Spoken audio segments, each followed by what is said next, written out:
পেঁপে এইভাবে কেটে অর্ধেক করে এর নিচের দিকে সিডগুলো আমরা নেব। ওপরের সিডগুলো থেকে গাছ হবে না, এইগুলো থেকে ভালো গাছ হবে। এই সিডগুলো থেকে একদম হাফ করে কেটে নিয়ে এই সিডগুলো আস্তে আস্তে চামচ দিয়ে বের করে নেব।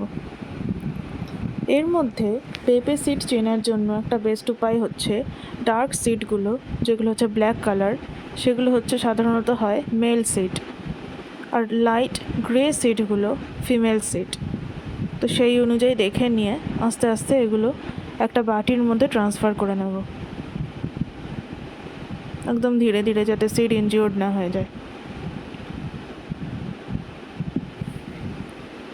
আস্তে আস্তে নিয়ে নিয়ে ব্ল্যাকগুলো হচ্ছে, ডার্কগুলো একদম মেল সিড, আর লাইট গ্রেগুলো ফিমেল সিড। এবার জল দেবো আস্তে আস্তে। এখানে সিড টেস্ট করতে হবে। জল দেওয়ার পরে যে সিডগুলো ভেসে থাকবে সেগুলো আস্তে আস্তে তুলে নিয়ে ফেলে দেবো। সেগুলো থেকে কিন্তু গাছ হবে না, বাজে কোয়ালিটির সিড। আর যেগুলো একদম নিচের দিকে থাকবে, ডুবে থাকবে, সেই সিডগুলো থেকে কিন্তু গাছ হবে। জল দেওয়ার পরে দেখতে পাচ্ছি কিছু সিড ভেসে রয়েছে, ম্যাক্সিমাম সিড ভেসে রয়েছে। এই যে কিছুক্ষণ রেখে দিতে হবে, 1-2 মিনিট, তাহলে ভালো বোঝা যাবে। অনেক সিডই ভেসে রয়েছে, তার মধ্যে ব্ল্যাক গ্রে সব রকম আছে। খুব কম সিডই যে তলার দিকে, কম সিড তলার দিকে ডুবে আছে, সেই সিডগুলোই আমাদের কিন্তু নিতে হবে গাছ লাগানোর জন্য। এবার আস্তে আস্তে সিড কালেক্ট করতে শুরু করছি।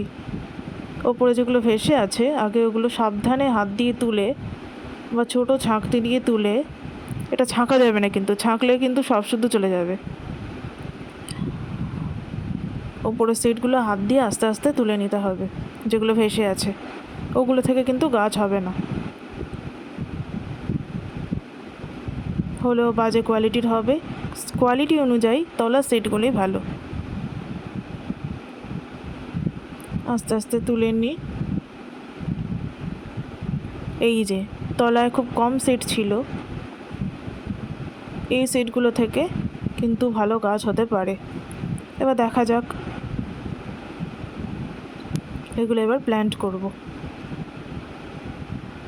ম্যাক্সিমাম সিডই কিন্তু ফেলে দিতে হচ্ছে, এর মধ্যে অনেক প্রচুর সিড আছে, অনেক একদম বাজে দেখতে, একদম ফাঁপা টাইপের, সেগুলো থেকে একদমই গাছ হবে না। এবার এরকম একটা টবে করতে পারেন, বা এরকম অনেকের কাছেই সাদা বাটি, এরকম প্লাস্টিকের বাটি থাকে, সেগুলোতে আস্তে আস্তে মাটি নিয়ে এরকমভাবে মাটি তৈরি করতে হবে। মাটি অলরেডি ছিল আমার, সেগুলো এবার দেখি হয় কি না। আস্তে আস্তে করে এরকম করে রেডি করব মাটি। এরকম একটা জিনিস দিয়ে মাটিগুলোকে এরকমভাবে অক্সিজেন চলাচলের জন্য এরকমভাবে তৈরি করে নিতে হবে। তারপরে এই ভালো সিডগুলো নিয়ে আস্তে আস্তে প্লেস করে দেবো।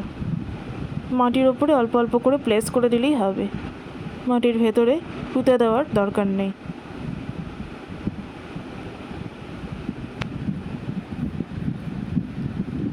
সিডগুলো আস্তে আস্তে প্লেস করে দিচ্ছি।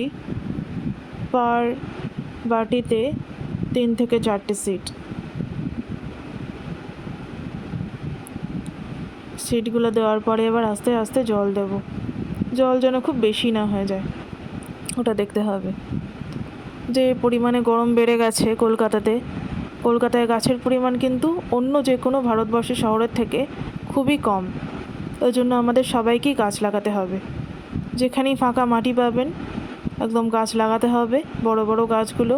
আর ছোট ছোট গাছ যদি বাড়িতে ফল খেতে চান, পেঁপের মতো গাছ যেগুলো সহজে তৈরি হয়ে যাবে, তো মাটিতে টবে, ছাদে, বারান্দায়, যেখানে হয়, কারো যদি ফুল গাছ ভালো লাগে ফুল গাছ, অন্তত একটা করে গাছ লাগালে, সবাই যদি আমরা লাগাই তাহলে কত গাছ বেড়ে যায়, তাই না? এরকম করে অল্প অল্প করে জল দিয়ে দেবো। খুব জল দিয়ে একদম ওভারফ্লো করার দরকার নেই। অল্প অল্প করে জল দিয়ে মাটি যেন ভিজে থাকে, আর দেখতে হবে প্রত্যেক দিন যেন মাটি ভিজে থাকে।